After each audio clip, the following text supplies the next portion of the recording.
Assalamualaikum warahmatullahi wabarakatuh. Waalaikumsalam warahmatullahi wabarakatuh. Alhamdulillahirabbil alamin. Asyhadu an la ilaha illallah wa asyhadu anna Muhammadar Rasulullah. Rabbi shrah li sadri wa yassir li amri wahlul 'uqdatam min lisani yafqahu qawli. Bapak Ibu serta anak-anak yang berbahagia,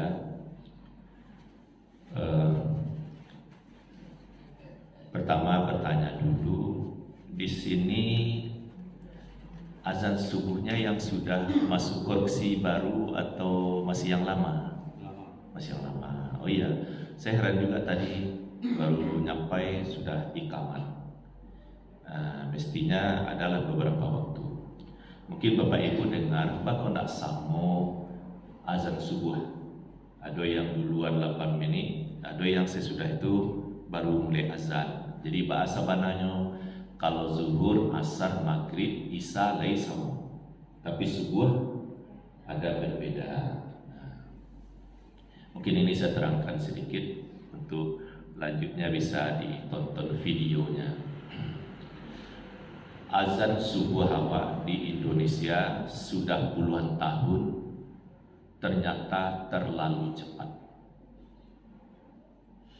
Terlalu cepat alun masuk waktu subuh azan lah dikumandangkan. Dari kita awal ada kita tahu waktu subuh adalah mulai terbit fajar sampai terbit matahari. Nah kalau lah terbit matahari kan habis waktu subuh. Fajar tu bila? Itu yang awak nak tahu, payah mencari fajar itu. Memanjik banal keanjuangan agak 10 kali lipat lebih tinggi, tidak bisa melihat fajar itu terbit. Terlampau di Gunung Talang dan bukit-bukit lain. Fajar itu menjadi syarat masuknya waktu subuh. Jadi sepakat waktu subuh ialah mulai terbit fajar. Kalau fajar itu terbitnya dalam pelajaran astronomi atau ilmu falak, kalau manca lihat ke timur, semampu mata memandang, batamu kaki langit, jauh tapi bumi. Itu disebut ufuk, karena sebelah timur disebut ufuk timur. Kerendahan matahari Salamogo dari ufuk timur min 20 derajat di bawah ufuk, azan dikumandangkan. Itu jalan sudah sekian puluh tahun, ya sampailah 2 tahun terakhir sebelum dikoreksi. Bak bukti terlalu capek, masih kalah pakai ciak dia baru azan subuh dan dikumandangkan. Lalu nado fajar terbit lagi. Makanya disebut terlalu cepat. Sekedar perbandingan, kalau di Makkah, Madinah, azan, terus salat sunat, kemudian salat di Makkah itu dalam panjang-panjang ayat sama sekikiro tadi itu, rakaat kedua kadang ara'aital lazi, qul ya ayyuhal kafirun, rakaat pertama yang mungkin setengah halaman atau kurang lebih 1 halaman, tak panjang benar. Selesai salat, zikir masing-masing, doa. Nah, keluar dari masjid, harilah tarang benderang. Tapi kalau di Padang, lah sudah salat subuh, lah berdoa, zikir, keluar masjid, hari masih gelap. Terus sekedar pendekatan masuk subuh itu terlalu capek. Kiranya itulah yang diteliti, lah dikaji, lah dimusyawarahkan secara nasional, lah diseminarkan. Penelitiannya mulai dari 2007. Nah, kalau 2008 saya langsung mendengar di Jogja Profesor Samsul Anwar dalam sambutannya. Itu sambutan bukan penyampaian materi. Dalam sambutan sebagai ketua tarjih, sesungguhnya waktu salat kita ada yang dikoreksi. Nah, itu yang saya catat. Terus berlanjut 2 tahun kemudian saya ikut Musyawarah Nasional Tarjih di Malang sebagai anggota hisab. Saya di komisi hisab. Saya dengar satu sama lain, waktu itu sudah ada 2 orang profesor dan beberapa dokter. Kalau saya waktu itu ya 2010 lebih banyak menyimak. Di antara bapak-bapak itu saya sudah cek waktu subuh, ternyata memang terlalu cepat. Dijawab iya, saya juga sudah teliti, sudah telaah, terlalu cepat. Sudah itu diamanahkan 3 perguruan tinggi untuk meneliti apakah waktu subuh di Indonesia terlalu cepat. Kalau terlalu cepat itu tidak sahnya dong. Lalu masuk waktu lain, sebab syaratnya azan subuh itu fajar harus terbit dulu. Kalau terbit fajar dulu sah subuh lain. Diteliti, yang meneliti pertama Universitas Profesor Dr. Hamka Jakarta yang disingkat dengan UHAMKA. Yang kedua Universitas Ahmad Dahlan Yogyakarta.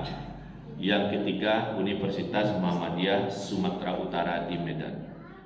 3 perguruan tinggi ini punya labor ilmu falak atau observatorium. Belum lama ini saya di Jogja, ya 2 bulan lah dari sekarang. Itu saya lihat observatorium di Jogja itu untuk teropong teleskopnya itu, yang teleskopnya saja harganya 1,4 miliar.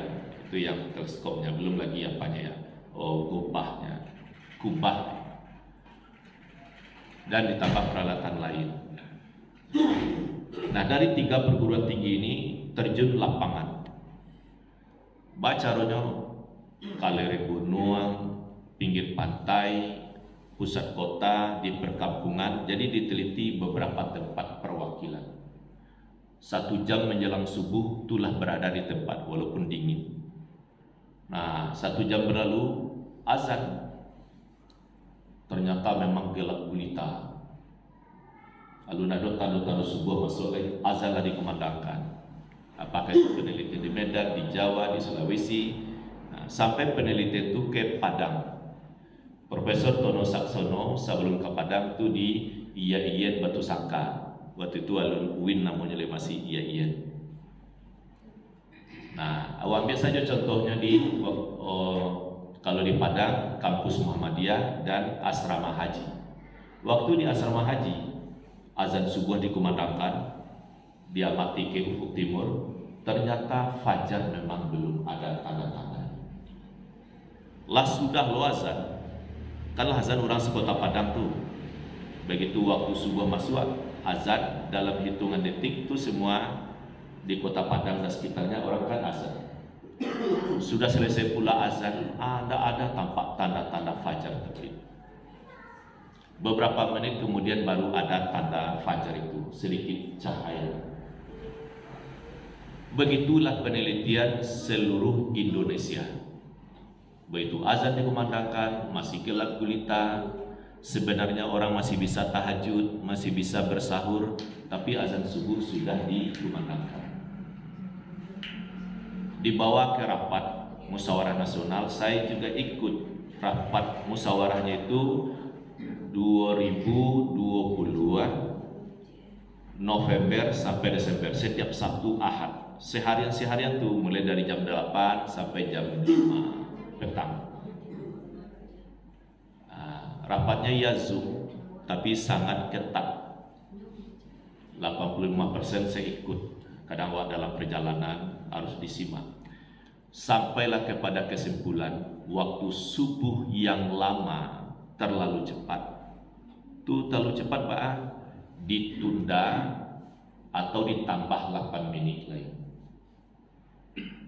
Misalnya waktu subuh jam 5 pada hari ini, misalnya jam 5 pas waktu subuh. Jangan azan pukul 5 itu bila tambah 8 menit lain, berarti azannya pukul 5 lewat 8 menit. Nah, itu ceritanya. Mungkin dibantu Pak buka. Dibantu buka. Nah, Wawasannya begini, ini sekedar alat bantu Bapak Ibu. Nah, saya apalah ya di tengah ini, minta izin.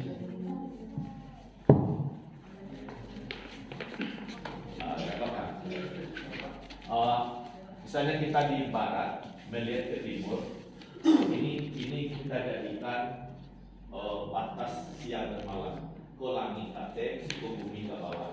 Pertemuan kaki langit dengan tepi bumi di timur itu disebut ufuk. Nah, azan subuh salam hukum itu dengan keredahan minggu kedua, minggu 1, minggu 2, minggu 3 sampailah minggu kedua. Nah, matahari itu sebenarnya kan naiknya timur risiko matahari. Kerendahannya dari ufuk timur minggu kedua. Azan yang pertama, Allahu Akbar. Tanya tuh fajar dan tabi sikolir. Bila fajar itu terbit, naiknya matahari itu 2 derajat lain, dua. Tadi minggu kedua dikurang 2 berarti kali min 8 balik. Lananya matahari itu 1 derajat, 2 derajat. Alas tinggi itu matahari yang baru ada fajar di situ. Secercah cahaya. Aku buangnya dengan 8 menit. Untuk naik 1 derajat matahari butuh waktu hampir menit. Naik 1 derajat lain hampir menit. Jadi untuk naik 2 derajat butuh waktu 8 menit. Jadi kalau tadi misalnya si koko pukul 5 fajar belum terbit, naiknya 2 derajat butuh waktu para 8 menit. Makanya azan 25 lewat 8. Lasa tinggi itu matahari dari bawah dari ufuk baru ada cahaya di sini. Tapi kalau masih jadwal lama masih gelap gulita, belum ada fajar. Itu logikanya baru ditambah 8 menit. Misalnya ke barang izin sampai 56 ya. 56. Baca lesiko ya sampai 56. Kini tanggal bara. Oke, bulan Juni.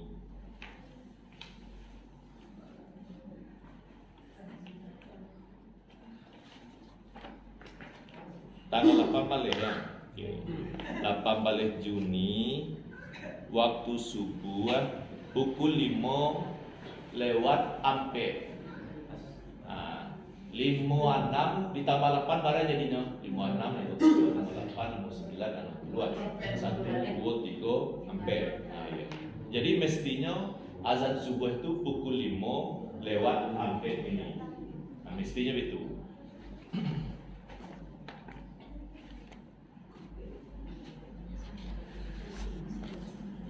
Nah, jadi Bapak Ibu, saya memang paham tidak mudah untuk melakukan perubahan, tapi ini sudah resmi, sudah diteliti bertahun-tahun. Nyo cerita itu dulu Bapak Ibu, ada orang Arab, seorang ulama tiba di Indonesia. Tentu sebuah namanya orang Arab yang taat sebagai ulama atau pendakwah, diajak subuh. Nyo kaget di raso-raso walaupun lampu listrik tarang, tapi suasana subuh itu belum terasa. Jo cimeehnya ngecek, cimeehnya halus, terlalu bersemangat orang salat subuh di sini. Kalau semangat salat subuh itu raja, tapi kalau disebut terlalu semangat kan cimeeh itu. Tentu mengandung pendidikan. Atau makanya diteliti, benarkah waktu subuh di Indonesia terlalu cepat? Survei atau penelitian menunjukkan iya. Nah, diputuskan di Majelis Tarjih tanggal 20 bulan Desember 2020. Bacaranya waktu subuh yang lama ditambah 8 menit atau diundur 8 menit lain. Batu untuk menaikan matahari 2 derajat lagi, baru ada fajar terbit. Sudah disepakati, ditanfis, artinya ditanfis itu disaring lagi oleh ahlinya, dipertegas. Hasil tanfis Muhammadiyah Majelis Tarjih memutuskan, di sini ada waktu subuh yang lama. Mungkin saya bacakan supaya tidak lari dari konsep. Nah, kita kan harus yang resmi. Dulu materi ini Bapak Ibu waktu musyawarah 87 halaman. Setelah dilakukan musyawarah, ditanfis, dirampingkan tinggal 6 halaman saja. Jadi sekolah kesimpulan. Di antara materinya keputusan pimpinan pusat Muhammadiyah tentang waktu subuh, menimbang, terus mengingat, memutuskan, menetapkan ke satu, seterusnya mengubah ketinggian matahari awal waktu subuh minus 20 derajat yang selama ini berlaku sebagaimana tercantum dalam putusan sebelumnya. Dulu tuh yuk di bawah ufuk 20 derajat. Nah, setelah dikaji dengan seksama, menetapkan ketinggian matahari awal waktu subuh yang baru yaitu minus 18 derajat di ufuk bagian timur. Tadinya min 22, naik 2 derajat lagi menjadi min 18. Baru ada fajar terbit. Baru harus terbit fajar. Ya, Al-Quran berkata, surat At-Takwir, surat ke-81 ayat 18. A'udzubillahi minasyaitonirrajim. Wasubhi idza tanaffas. Demi subuh apabila fajar telah memancar. Baitu mana sumpah Allah, subuh itu bukan waktu gelap gulita, tapi sudah ada fajar memancar. Apa itu fajar? Fajar apa? Fajar sadik. Fajar sadik itu misalnya tadi jam 12 malam, terus matahari jalan dengan gerak semu. Dengan ketinggian itu ufuk timur, di bawahnya min 20 derajat. Serupa tadi itu 20 derajat. Alun-alun fajar terbit, alun-alun secercah cahaya. Naik 2 derajat lain menjadi 8 balik. Tadi 20 dalam mana? Naik 2 lain menjadi min 8 balik. Ada fajar. Itulah disebut waktu subuh. Baru boleh azan subuh dikumandangkan karena fajar telah terbit. Terus itu dalil pertama ya. Allah bersumpah waktu subuh itu fajar terbit.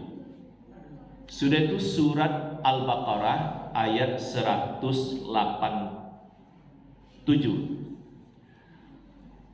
Wa kulu washrabu hatta yatabayyana lakumul khaytul abyadu minal khaytil aswadi minal fajr summa atimmus siyama ilal lail. Makan minumlah kamu di malam hari yang hendak puasa sampai jelas bagimu beda benang hitam atas benang putih. Benang putih atas benang hitam, yakni fajar. Jadi awak kalau puasa, apakah puasa sunat, puasa wajib, boleh makan di malam hari. Tapi kalau puasa, stop makan minum kalau fajar telah terbit. Fajar itu adalah secercah cahaya, disebut ibarat benang putih. Benang putih atas benang hitam. Itu mana ayat Al-Baqarah 187. Benang putih itu seumpama secercah cahaya yang terang, itu disebut benang putih. Sedangkan benang hitam background malam gelap gulita. Jadi di malam gelap gulita itu sedikit ada cahaya membentang di ufuk timur, membentang, itu disebut seumpama benang putih. Kalau lalu benang putih atau fajar itu summa atimmus siyama ilal lail. Kemudian sempurnakan puasamu sampai malam. Di saat itu lawak mulai menahan, tidak boleh makan minum sampai malam. Begitu fajarlah terbit, min 20 derajat di bawah sampai malam. Malam tu kasusnya maghrib. Kalau lama matahari tambah 6, babuko lah. Itu yang disebut puasa, ialah mulai menahan dari terbit fajar sampai terbenam matahari. Di waktu fajar itulah azan subuh dikumandangkan, bukan 8 menit sebelumnya. Nah, jadi kesimpulannya apa? Ini harus diubah, biar saja lah kalau itu ya sebenarnya bisa diatur. Sudah banyak ahlinya menambah waktu subuh itu dinaikkan 8 menit lagi. Yang zuhur, asar, maghrib, isya tidak, hanya subuh saja yang ditambah 8 menit. Baru ditambah yuk fajar alun terbit itu. Nah, tambah 8 menit lain fajar terbit, baru azan dikumandangkan. Kalau tetap bahwa memakai jadwal lama, dipakai jadwal lama, akibat hukumnya apa? Azan dikumandangkan, pada subuh lu masuk lagi. Bapak baru bangun. Padahal beliau bisa bertahajud walaupun 2 rakaat. Ke belakang, mungkin pipis, istinja, wudu. Insya Allah masih ada lah waktu agak 4 menit ya. 4 menit untuk salat 2 rakaat kan bisa. Tapi baju le azan lah dikumandangkan. Nah, seakan-akan subuh masuk pada alun. Atau bagi orang puasa, azan lah dikumandangkan pada waktu masih ada 8 menit lagi. Sebenarnya masih bisa walaupun minum segelas teh, mungkin sepotong roti. Kalau puasa tu rancak diisi paru walaupun sakit teh, dapat berkah. Nah, kemudian akibat hukum lain, azan dikumandangkan bagi sanak saudara awak yang pai dinas keluar daerah Kota Padang, begitu azan subuh masuk, nyo langsung salat di rumah. Supaya jangan terlambat detik demi detik kan dihitung. Hanyalah salat di rumah, padahal waktu subuh belum masuk. Jadi bersabar Bapak Ibu, waktu subuh, khusus waktu subuh tambah 8 menit. Nah, sampai seterusnya seperti itu. Nah, karena ini sudah diputuskan di tingkat nasional, tidak ada bantahan. Lalu di Sumatera Barat, Majelis Ulama Indonesia Sumatera Barat tahun 2022, Buya Gus Rizal Gazahar minta sama saya, bisa tidak didatangkan ahlinya sekalian dengan penangkap cahaya fajar itu. Lalu saya jawab bisa, tapi kalau kita Sumatera Barat belum punya alatnya. Ada di Jakarta, ada di Jogja, ada di Medan. Nah, awak pilih nanti Medan. Itu ada namanya Ustadz Arwin Juli Rahmadi Butar-Butar. Sudah 2 kali ke Padang untuk urusan ini. Nah, dibawa alatnya, dia bawa petugasnya datang. Waktu itu di acara di Sijunjuang, di kantor Bupati Sijunjuang, acara dibuka, dihadiri ketua umum MUI Kabupaten Kota se-Sumatera Barat. Ketua yang tidak hadir waktu itu MUI dari Kota Padang. Nah, kata beliau setelah dikonfirmasi ada wakil. Terus ya semua anggota Majelis Fatwa MUI Sumatera Barat. Nah, saya salah satu masuk anggota fatwa. Hadir, dibuka malam. Sudah itu disepakati malam itu seminggu sepekan menjelang Ramadan, hari Jumat. Disepakati besok sebuah acaranya dilanjutkan di hotel ke pembukaannya di kantor Bupati, dilanjutkan di Hotel Bukit Gadang nama hotelnya itu. Apa yang disepakati sebelum menginap? 1 jam menjelang subuh sudah ngumpul di halaman hotel. Lampu taman dimatikan, alat dipasang. Ialah 1 jam berlalu, azan orang, mungkin Masjid Agungnya lah ya. Dicari ya di Sijunjuang orang azan tu ya. Memang belum ada tampak tanda fajar, masih kalah makaciak lah baru. Apa bahasa lain? Pokok masih gelap lah. Lalu ada tanda fajar tu lihat. Dan cahaya sangat yang tu tidak ada. Karena masih memakai jadwal yang lama. Nah, memang berlanjut waktu, barulah tertangkap ada cahaya atau fajar itu terbit. Terus Bapak Ibu jalan. Jam 8 acara dimulai. Kalau tadi kan itu praktek namanya, dipasang alat yang begitu canggih menangkap fajar sudah masuk atau belum. Jam 8 sampai jam 10 penyampaian materi dengan bukti-bukti data-data yang ya apalah untuk kebutuhan pokok itu sudah terpenuhi. terasalah buya-buya kita tercerahkan. Lalu hari itu juga sorenya hari Sabtu sudah dapat keputusan. Apa rumusannya? MUI Majelis Ulama Indonesia Sumatera Barat berketetapan hati untuk mendukung atau memakai, mengamalkan waktu subuh dengan posisi matahari min 18 derajat di bawah ufuk. Tidak min 20-an, min 18 derajat di bawah ufuk. Dengan keterangan-keterangan. Jadi adalah beberapa kalimat. Artinya MUI Sumbar sudah memutuskan mendukung supaya waktu subuh yang lama diundur 8 menit lagi. Itu diputuskan 1 pekan jelang Ramadan 2022. Jadi lala biasa tahu dari ini. Nah, sosialisasi jalan terus. Yang malah mengamalkan termasuk agak awal Masjid Raya Sumbar. Jadi kalau Bapak Ibu di Masjid Raya Sumbar itu kan sudah setahun lebih itu. Di Sekulilang azan orang Masjid Raya dulu. Nah, bilo azannya 8 menit sesudah itu. Itu diantaranya. Alhamdulillah sudah banyak Masjid Raya saya rasa sudah banyak. Cuma yang belum juga masih ada. Mungkin seperti itu dulu keterangan, dan ini sengaja saya bawa 2, kalaupun ada sebelumnya alhamdulillah ada. Mungkin ini Bapak Ibu saya usul digantung 1 di belakang, sebab di situ ada pedoman semua waktu salat, lokasi mencelik bulan ada, bilo rayo haji biswa, itulah tegas hari Rabu tanggal 28 Juni. Mungkin sampai di situ dulu tentang waktu subuh, sebab kalau panjang-panjang beko apolonya bagus dimantapkan cik dulu. Mudah-mudahan ada masukan atau pertanyaan dari Bapak Ibu. Disilakan.